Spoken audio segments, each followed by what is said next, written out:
It's often the case within the world of arcade home conversions that some of the very best games only had one port, and was either never touched again or ended up as an emulated version of the arcade game on recent generations of consoles. And that is the case with today's video and a brand new sub-series of home arcade ports which only had a single port. For whatever reason it was at the time, if you didn't have a Super Nintendo for example and didn't live near an arcade, then you were simply going to go without. It really was that simple. So here is the first video today in this new mini sub-series of arcade ports. This is the very awesome and highly underrated Combatribes.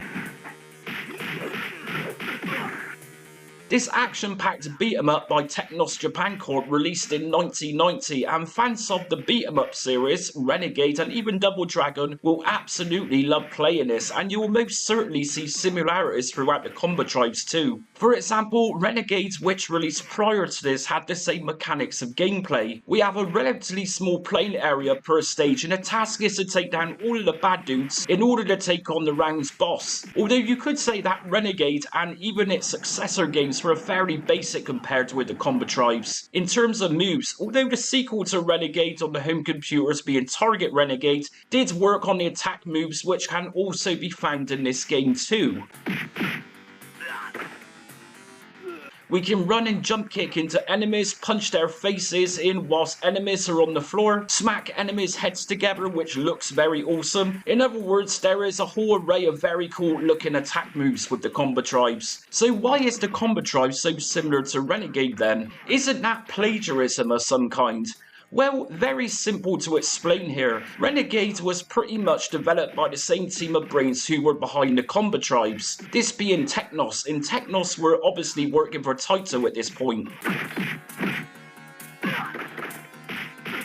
Now, I did also mention Double Dragon, and why was that? Well, not only did Technos develop Renegade, but we pretty much have the same designers from Double Dragon 2, and that is why the sprites here in the Combatribes are so similar. The action move mechanics are straight out of Renegade, and visually in some places the sprites look like they're taken straight from Double Dragon or even Renegade. And it's not just the sprites either in terms of Double Dragon lookalikes, it's actually some of the level designs too within the Combatribes. There are particular parts of this game that reminds me of Super Double Dragon on the Super Nintendo. The elevator parts within the Combatribes a little later into the game look, feel and play very similar. We even have a rooftop part here, complete with helicopter, which looks like something from Double Dragon 2. And you might wonder why I started this video by saying that the Combatribes is criminally underrated.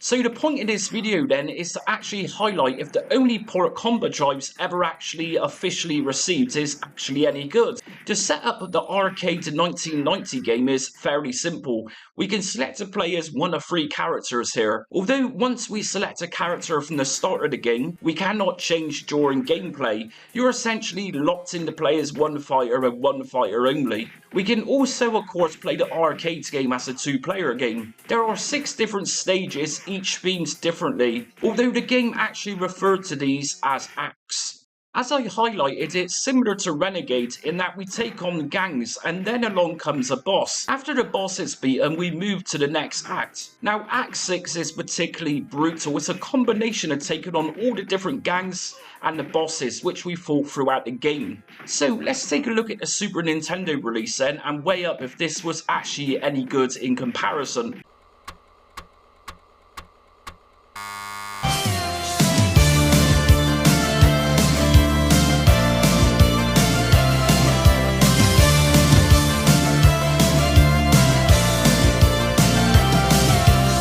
Do you love the idea of emulating games from yesteryear on your modern day computer or portable device? Maybe you hate the thought of loading times of your favourite games and prefer to watch commentary videos or anything else retro related. Just Jamie Retro Realm is the ultimate channel for anybody who loves games from the golden age of arcade to home microcomputers as well as the console generations. From the 1970s to the 2000s, then this channel will have something that you'll love including themed video series, as well as beginner's guides from standalone emulators to more complex front-end emulation system guides. This channel even supports and showcases modern-day games for retro platforms, or more commonly known as homebrew games, as well as offering reviews for physical hardware. Just Jamie will absolutely have something for any preference, and the video uploads are also very frequent too. So if you want a retro gaming channel which appreciates everything from the Sinclair ZX80 to the modern day era arcade games, and love the idea of discovering new games from yesteryear,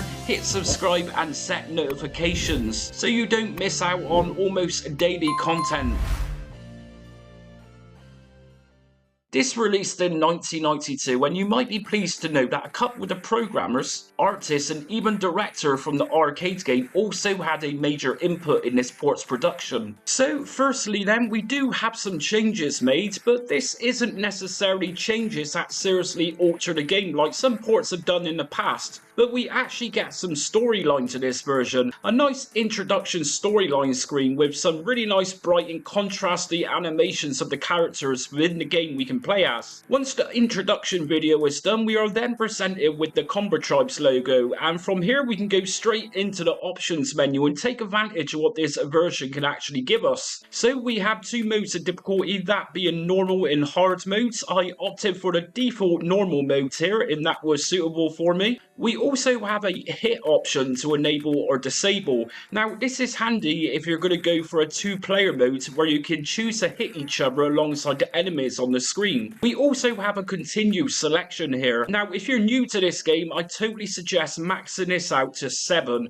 and that's what makes this game a little harder than the original arcade game. We don't have unlimited continues like you would on main nowadays.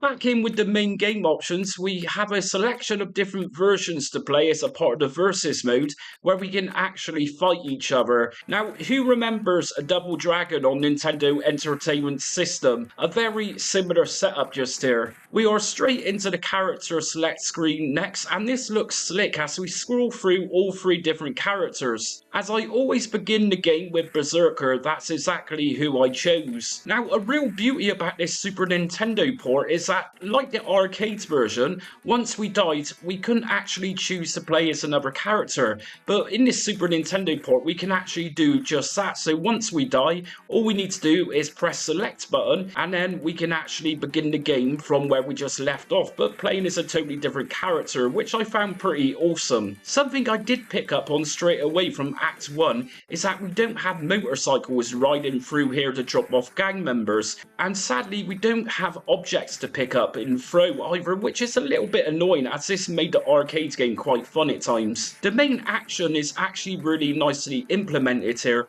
Punching and kicking enemies comes with that really beefy action sound, and hit collision detection is nice and accurate here too. When punching somebody or smashing heads together, it really captures that moment. It's awesome. No problems with the gameplay at all then, just more of an annoyance with the lack of objects to pick up. Come Act 2, we are onto the fire-breathing Karnov man. Now obviously in the arcade we actually chase after this boss as he makes his way up to the amusement park's tower. Sadly we don't get that chase here and we fight him on the ground. I mean, playing through this port, the game is undoubtedly a solid 16-bit beat-em-up game, and I was fairly happy to play this for the first time. I don't actually think it would be too disappointing for anybody who's only ever played this version and not the arcades game, and so those people wouldn't know any better. Having said that, and the lack of a couple of missing features that the Super Nintendo port has, what this game lacks, it kind of makes up for it with those different settings, and I even think that the music and sound effects kind of sound a little bit better here too.